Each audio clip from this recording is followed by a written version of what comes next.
On today's episode of Watch JR Go, we work on an ice cream machine.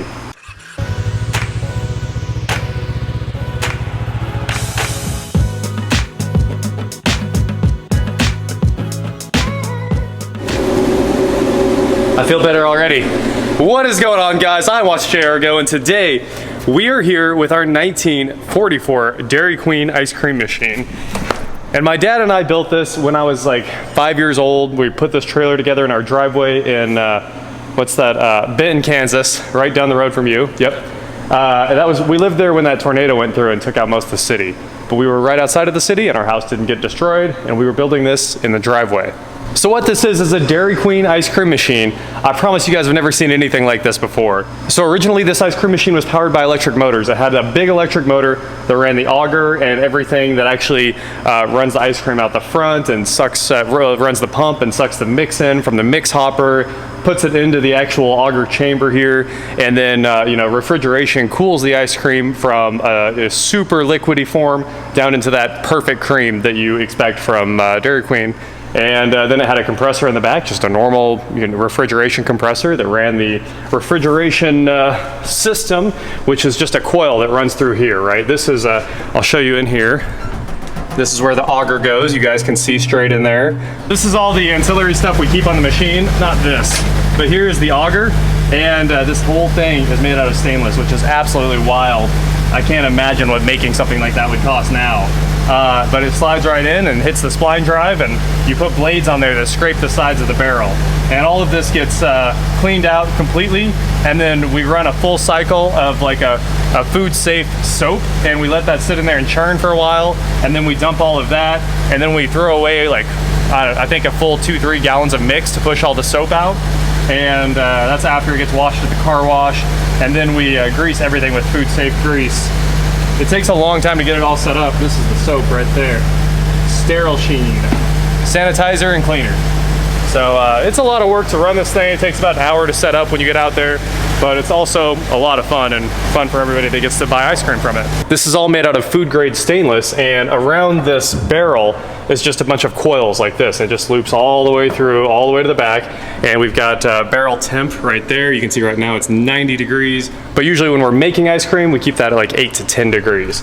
Right here we have a 4-cylinder Continental gas engine, and right now that's being converted to propane. You can see the gas carbs right there, and we're swapping that out. This is a propane carburetor. Do you still even call it a carburetor when it's for propane? It's basically just a bunch of valves that mix the air and the propane. This is your propane regulator. Looks like we've got a pressure switch right there. Oil pressure for the engine is hanging out right there on that stud. And this thing's really simple. Here's the governor right there. The engine runs at a constant rate. There's no need for any throttle control or anything like that. It starts up, you see it open, it pulls a bunch of throttle in, then it backs off, and it just hangs out like right there. And that's how it controls engine speed.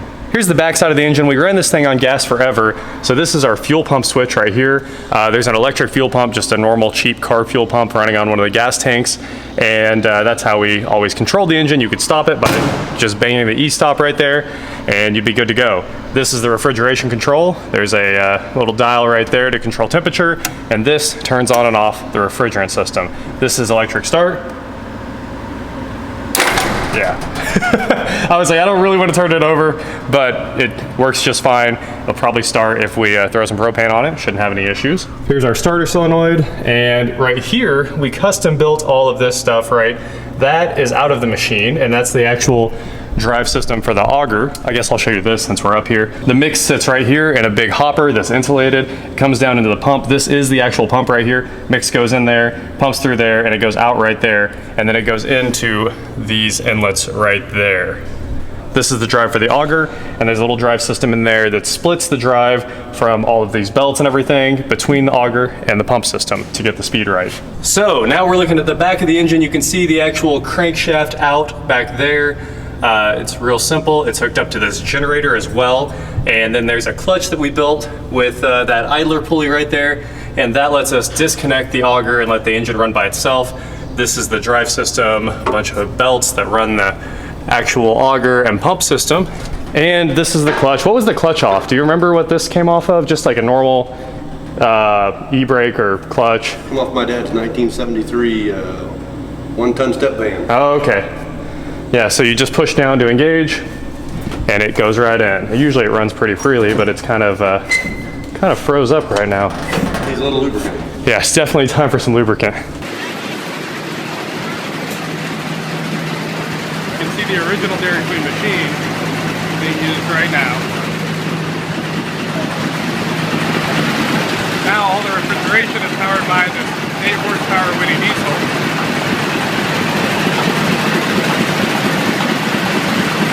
All right, so what are you doing now?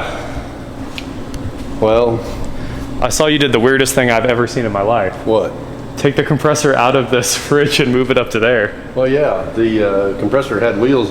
First of all, I didn't want this thing rolling around Oh, okay. because it came on wheels. Sure. Second of all, the compressor hung down underneath it. And third of all, you can't see nothing. So I decided to replumb it. Make it easy to troubleshoot, I guess. So yeah, it's easy to troubleshoot. Got the fan up there where it's Yep. nice and easy. Everything can be changed. I saw you put a dryer and sight glass. Yeah, the sight glass, of course, it doesn't run with a full solid head of liquid in it because it's a capillary tube system. But it tells me if it's got refrigerant in it, and it also tells me the condition of the system, if it's wet or dry. Gotcha. So that's the whole reason I put it on there. And just something I've been wanting to do for about 20 years, and so I finally did it. What the old fridge? What happened to the old? The old milk cooler fridge is out in the... But it died for some reason, right? Right. Oh, you just wanted to do this one because it's a true milk cooler fridge and the front flips down. Well, I bought the old one for $1 at the Handover High School Right, the auction sale. Yeah. And then I took, the only thing that was wrong with it was the condenser motor. That little motor that's up there on the condenser wouldn't work. Oh, yeah. So I just took my drill and drilled an 1/8-inch hole through the side of the motor and filled it full of WD-40. I just actually stuck a WD-40 in it and squeezed the trigger and used it it's- for about 15 years. Huh. So I got my good out of that $1, Yeah. but it started rusting out. It was an old steel one. Yeah, it was. So the side, we painted it once and the rust come right back through the paint. The thing was about 40 years old, so These things are heavy too. we decided just to change it out. And so I changed it out. So Yep. I put the condenser up there and I put me a couple of traps in for refrigerant. Here's one trap right here. Oh, I see. Well, I just bent that along with my tube bender. I put another trap right down here so that way any oil that comes out will get returned back to the compressor. Gotcha. I don't know if you've heard it running, but it's been It's really quiet, so that's pretty holding cool. the temperature right at about 36 degrees. So we'll keep going kind of from the gas engine on our tour here. Right here is the power output from that generator, and you can switch from shore power, which is this, over to the self-contained generator by just twisting this twist lock, pulling it out and putting it over there. Breaker panel's right there, and that's hooked up to both of these, so you can just control, well, there's only some outlets and the fan motor on the breakers. yeah. That's So pretty simple. Yeah, and the outlets have this milk cooler on them and the light switch. There's the compressor. It's been doing pretty good today. I've just been letting it run all day to make sure it worked okay when I got done. I think once in a while it fails to start, but I think it's because I've got a 100-foot extension cord. 100-foot cord on it. So, but it always after most time it starts. Once in a while, it'll thermal on me on startup. So I'm sure that voltage drop on that cord, and we'll eliminate that when we plug it in permanently. Is there enough to start the fan for the refrigerant and the coolant? Maybe? Can I say again? Is there enough current to start the fan? Oh yeah. Hold it. Nope. Big no. Because somebody had that out. And like it's bound or something? Yeah, it's not. Oh, it is. Look at that. Guys took the screws out of it. Uh-oh. That's actually the condenser off my dad's 4-ton Amana heat pump. On the house. Yeah, he took out the old heat pump and threw that in the trash, and I said, I think that's about what I need for a condenser.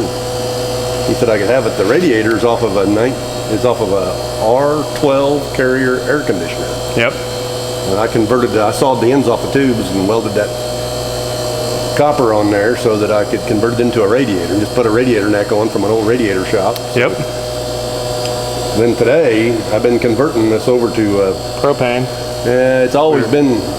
We were talking about that. I've never liked how stinky it is. With that old gasoline carburetor. It ran perfect, but it was always kind of rich and stinky, and the exhaust is down here. The exhaust for the diesel's out that end, so you can never smell it. But right down here on the money end of the machine, it just kind of smells like an old rich carburetor with it smells like a a 350 Chevrolet with a Rochester that's running rich, it just gets a little rich. So I've converted the whole thing over. So I put this carburetor on. Is this hose the supply line? It's just not hooked up yet? No, that's my heater hose. So right now you have to heat this. This is my vaporizer. Oh, okay. So I bought a street sweeper that had this exact same engine in it. Gotcha. Not knowing that it had the same engine in it. I just bought it because it was cheap. Right. And then after looking at the street sweeper for about 10 years, I decided to junk it. And the bonus was it's this exact same Y69 Continental engine. And so I took the carburetor and the fuel system off and kept the engine. But this thing here, I decided to put it on yesterday. So I started putting it on. I made me a little bracket and mounted the vaporizer and replumbed it. This is the old original line that was on the street sweeper. It just fit right back on here just right. Yep. So now I'm going to run this right through here. This is, like I say, this is the vaporizer to vaporize liquid propane and turn it into a gas. Gotcha. And it regulates the pressure at the same time. I thought it was the regulator. This is the on-off solenoid that when you kill it, it shuts the fuel off. Ah, that's cool. So we can hook that up to the e-stop switch. Well, the e-stop switch used to run my electric fuel pump. Right. It was in at the front end. Yep. So now I'm just going to cut the wire off and bring it over here and hook it up to this. Yeah. I got this propane fuel filter off the. I'm going to have to replace it. Yeah, it looks pretty dated. I cleaned it up with a wire brush, but I can't get it apart without putting heat to it, and I'm just going to replace it. Did you tell them how I got the engine? No, I don't remember the story of the engine. Well, I went to Jim Bowman's house down in Winfield, and I was there to work on something for Jim, and I saw that engine sitting in his iron pile outside. And at that time, it had a radiator. Had a radiator on the front with a fan, had a gas tank sitting up on top and a shroud and a clutch on the back. And I asked Jim, I said, what are you doing with that engine? He said, I bought it for the carburetor, which was that carburetor. Of course. He bought it for that carburetor, and he took the carburetor off and put it on another old antique engine. And he said, that's just going to the iron yard. And I said, well, how much? I'd like to buy that from you if you're sending it to iron. He said, well, back your truck up, you can have it.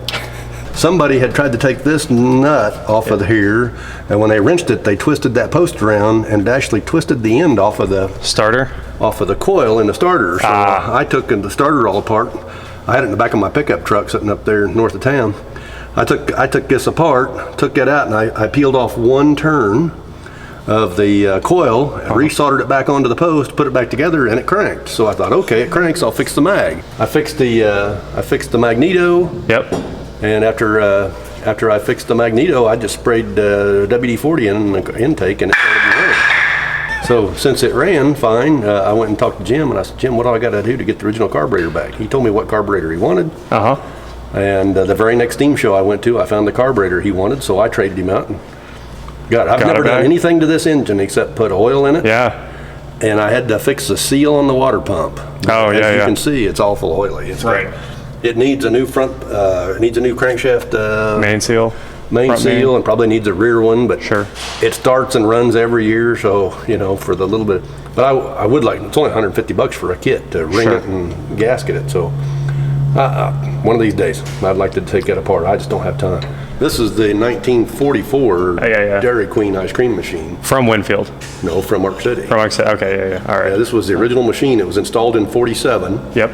Down there in Arkansas City, just north of, down around Kansas Avenue. Sure. And was there until 1965 when Lloyd Carey sold the land and brought the Dairy Queen, took the whole Dairy Queen apart and took it to Winfield and put it in storage until I bought it. Yep. And put it on here. We have parts for these. We got, what, two more? Two more machines. We went all the way up to Yellowstone National Park one time to get one out of a Dairy Queen that when they found out that I had one operating, they said, if you'll come get it, you can have it, because this is the only one. I don't know of any others that still run. Still run. Yeah, this is a museum piece. And that's old diesel. This is a single cylinder Witte Diesel. You guys can check it out right here. The water pump from the gas engine actually pumps the coolant water through the Whitty's head right here. This is all the coolant lines. You can see coolant temp for both engines right there. I don't know where I got that old temp gauge, but I got it out of some junk somewhere. It's never failed yet. Put it on there. And, this had a radiator on the engine when I got it. Compression release right there. Oil pressure. Governor. Oh, that thing's sticking to. That's the fuel regulator. Yeah, that's just the speed. That's a governor speed control. Yeah. But it's a counterbalance. It's really sticky. Well, that's because you're running the rack and pinion through the diesel right there. It Sure. needs a little. You always have to spray a little bit of lube on it because it gets dirt on it. That's a 1950. It was made in '57. It's got the date cast in the body. That originally was a generator, and it had a I don't know, probably a 5 kW generator on the back, and the generator was driven by the grooves in the flywheel. The big ones here, not the new ones Right. that are sized correctly. That other pulley that's on the outside was on the inside of that flywheel, and it ran the radiator, which was bolted down up on top. A little water pump.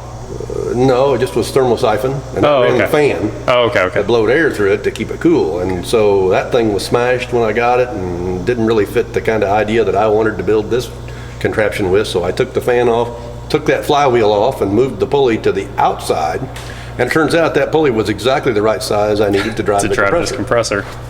The compressor used to be in there where the engine's at, right? Yep. That's a Model 81 Copeland. And I've never found another one like it, but I'd sure like to have a spare Model 81 for this dude, because I'll have to machine any parts that it needs. Sure. Anyways, so I bought this engine from a man named Kent Bruntz. Kent bought it, and he was using well, he wanted to make it work, but he had lots of gas engines, but he'd never made a diesel run. So he decided he needed to get rid of it, and I made an offer, and he brought it out. Of course, the generator was already gone, or I probably wouldn't have done a lot of this. Sure. I would have left that thing on electricity. Absolutely. But since it was gone, it kind of fit my idea. And anyways, I brought the engine home. I told him when he dropped it off, I said, I'll bet you I'll have that engine running by tomorrow. And he said, there's no way you'll have that engine running by tomorrow.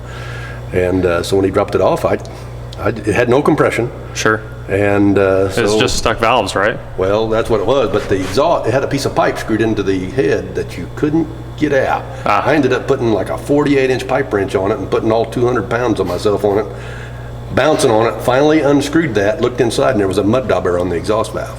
Yep. So I reached back in there and knocked that mud dauber off and started spraying with WD-40 and tapping the valve back and forth, taking the head cover off, the valve cover off. Sure. Tapping it back and forth. Pretty soon it was loose and I had compression. And then I didn't own any diesel engines at that time in my life. Had never owned a diesel engine. So I went to town with a antifreeze jug and got a gallon of diesel fuel. Brought it home, hooked up a little rubber hose to it, and started pumping diesel fuel, and it started right up. He dropped it off on a Saturday morning or a Friday night. I can't remember. Anyways, it was just a few hours after he dropped it off. I think it was the day he dropped it off I had it running. Anyways, I called him up and I stuck the phone out in the garage and I said, hey, Kent, listen to this. And I stuck the phone out in the garage and that engine was pop, pop, pop, pop, pop. He said, what's that? I said, that's that engine you dropped off. He said, I'll be there in the morning. I want him and his brother come out to see it run. So never had it apart. Starts up every time you put the crank on it. But you have the tanks off it now, right? We can't start it. Yeah, the diesel tank's off the front. That's what I thought, yeah. We'll have it back on in a couple of days. Gotcha. That's the gauges my dad used. Yep, just refrigerant gauges right here. Yeah, my dad back in the 60s, he used those gauges when he worked at the Winfield Electric Company to do refrigeration work. And when I went to work for Winfield Electric Company when I was in high school, the owner told me, he said, see them gauges there? I said, yeah. He said, your dad used them when he worked for us. And I said, I'd like to have them. He said, well, you can have them. So for years I used them for my own R22 work, and then finally one day I was building this thing. I thought I need some antique looking gauges, so I just turned that into a manifold, made me a little bracket, and hooked it up permanently so you can see and you can see right now it's full of pressure right now. I run it on R22. Originally it was R12, but by cutting the compressor speed in half, you get the same amount of BTUs moved, and I had an oil separator on it, so I didn't have to worry about returning the oil back. So just put an R22 expansion valve on the barrel. On the barrel. And I also put a hot gas bypass on. That's what that little solenoid is right up there. Yeah. So that way when it gets too cold, it turns on hot gas and it de-superheats the barrel. This is the solenoid. There's another sight glass to see what's going on with that. Yeah, so the thermostat right here, this thermostat used to turn the electric motor on and off, which turned that compressor on and off. Yep. So now I repurposed all that so that thermostat turns that solenoid on and off. I had to put a relay in here to reverse the operation. Yep. So that when the temperature drops, that transformer is running it, and this blue light tells you when the thing's cooling. That's right. So that's and it'll take it right down to 10 degrees just in nobody's business. So right now I got to get the water lines hooked up to the regulator and that's one vaporizer. So I took this old plug out right here where it's made for an instrument or for an over temp switch or temp switcher. I put that in. This is going to go right in there. I just got to tighten that down, and then that'll go over there to that, to one of them lines. And then I just went to town and got these parts, so I'm making this thing. So I'm going to put this right in there like that. And then I couldn't find a fitting reducer that would fit it, so I just bought an 1 1/4 by 3/4. I just put it in the lathe and machined the outside down, so that'll drop in there like that. And that'll connect to your hose. That'll go right there. And then I've got well, it's on the other side. So anyways, I'm gonna put that right through there. Sure. And the other hose will go right through there, and then this water line will go right back on there. So then I'll have my vaporizer for my propane, and we'll have a sweet smelling propane engine here by tomorrow, or actually by tonight. I'm gonna have this back together and built this handy cup dispenser for when you're making ice cream right here. If I can, I had it off a second ago. Yeah, I built this thing so it would have cups ready, and we just lined it with Velcro right there that's glued in, and it's the perfect resistance to get one cup out. And they're just normal dark cups like DQ would have, or drinking cups, whatever you need. So yeah, I can hold 400 cups here. So there's 100 cups on each side. And they come in single cylinder tubes. So you just pull the bag off and slide it in, and it keeps all the dirt and contaminants off the cups. You can see as soon as I touch that, it's dirty. So you have to keep them nice and clean when you're doing food service. I can also pressure wash it. That's why I build it like this, so that I can take it straight to the car wash and just pressure wash the whole thing. So I just designed this thing on a napkin, and then went over to a friend's house, and he let me use his aluminum wire feed and welded it together and put the parts up there, and away we go. Yep. So it'll be making ice cream this weekend at the Winfield Steam Show. Oh, I didn't know that was this weekend. Yeah. I'll be down there I'll be down there Thursday, all day Friday. Well, I know tons of you guys are in Kansas, Weston GW, get over there, take your channel over there or something. I'll be in Monterey, so if you guys want to come hang out in California this weekend, Thursday through Sunday or something like that, Thursday through Saturday, I'll be in California at Car Week. Come hang out, come say hi, hit me up on Instagram, whatever you guys want. You can probably get a hold of me. And if you want to come see this thing running, go down to the Steam Engine Show. It's always tons of fun. And we used to be there every single year, and it just hasn't been there in what, five plus years now? Probably 5 years, yeah. It'll be all cleaned up, looking nice, and this trailer is just a normal flatbed car trailer, and we welded all this on, put a tin roof on it, and then it has doors that were big squares with more tin on them, and they flip open, and we have conduit with crushed ends that bolts in here, and it props those doors wide open, so it's a whole display piece, and you can hang out, have some shade, stay out of the rain. Are you remaking the doors? Yeah, we're putting all new skin on it. Gotcha. The old tin was getting kind of ragged looking, so we're converting it over to smooth siding like a RV. We're welding sides in here this week. Okay. So the whole thing gets closed up this week. Keep pests out of it and everything. Yeah. And these are just leveling jacks that are really cool. You just pull those, flip these down, and you can keep the trailer from shaking on all four corners, which is super cool. Still rigging up the propane on the front. Is that little tank enough to run it for long? Well, you're about to find out. Yeah. Do you have two of these, I hope? Yeah, we'll take two of them. Okay. One should, it runs all day. Sure. Well, it'll run the whole weekend on a tank of diesel fuel. Yes. But this thing usually runs about 10 gallons a day, and so if I figure I have two of them, I can keep it full. Gotcha. I got to chop these. I'm gonna cut these off. Grind through them welds and put me a piece of plate on there. With a hole? Well, I got a piece of pipe. Okay. This will drop into. I'm gonna weld that onto a plate. Put that on there. Make me a hole down. So do you need that whole angle cut off? I need this angle off. Yeah. Where's the plasma cutter? I guess it just has like 4 weak welds. We can cut that off real quick. Yeah, we will. And then the diesel tank goes back on here. I don't know where it's at. They got to flip it off to paint it. Also, the last couple things on the trailer, there's a stool to sit on while you're making ice cream. There's a big grate that sits out front. And then there's this cabinet right here for spoons, storage, and stuff like that. And a towel holder so you can clean your hands. We used to do the steam engine show. We did derby days. We've done a ton of events. Fall River, Kansas's events. And yeah, now it doesn't come out very often. All right, let's get this guy off here. We'll just turn that around so we don't blow ourselves up. See what welds we have to kill. Just a couple. Pretty simple here. Try to get out of the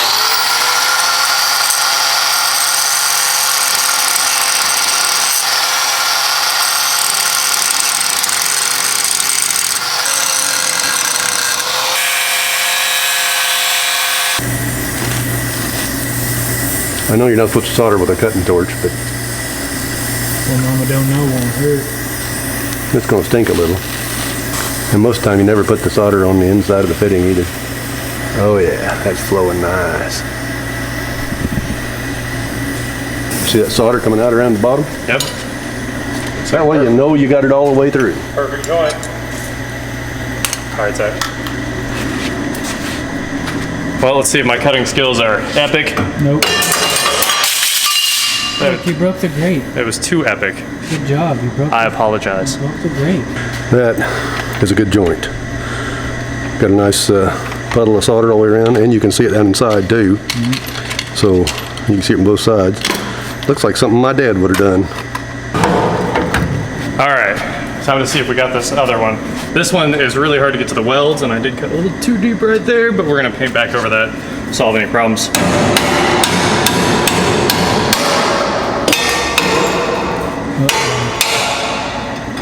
You just dropped. What'd I drop? You just dropped your dad's thingamajigger. The joint he's working on? Yep. Well, it's copper. I didn't do it, Ross. It looks fine. I didn't do it. I was banging on the front of it. Where's that? Right there. All right, I got the angle iron cut off, and then I went ahead and took a flat disc, cleaned up all of this. Oh yeah, it's flush. And it is ready to be fabbed up with the new mount for this propane tank. So, progress. And the water system's about together, and we might actually get this thing, at least the gas engine, running again today, so that'd be kind of cool for you guys to see. Refreshment. All right, the hose is going in. Cut to fit. Cut the size, beat the fit. Like that. Okay, where does this need to be at? If you give me this much back, it'll sit nicely. There are no more hose clamps sitting over there. We used them all. That's bad. There's a lot of cooling system to fill on here. We're gonna go through almost 4 gallons, I think. So we're gonna put that one in total. Now 4 gallons of liquid water, Right, a 50-50. of course. So we have to fill that radiator, all of these lines, both engines, of course. This copper line all the way down to that engine, back through this copper line, all the way around through this engine, and also the coolant that runs through the vaporizer there. So it's gonna use a lot of coolant. To the ice machine room so we can, no, I'm kidding. Just put water in this. Hey, thanks, Waterman. Cheers. Cheers. No go? Try again. Oh, Spark. there is spark. It tried to start. Go again.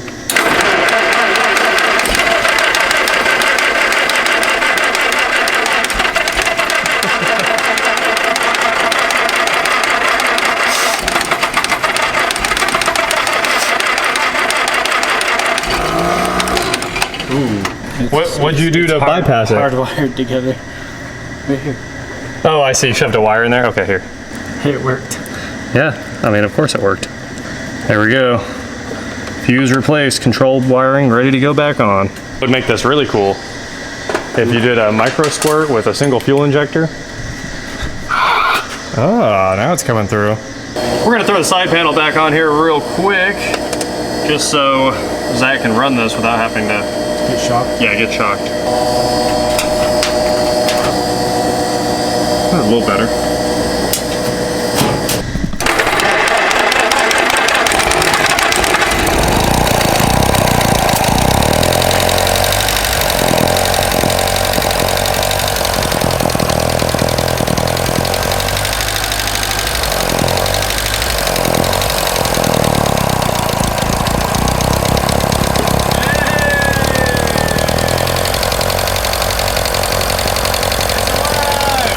She's running on the propane.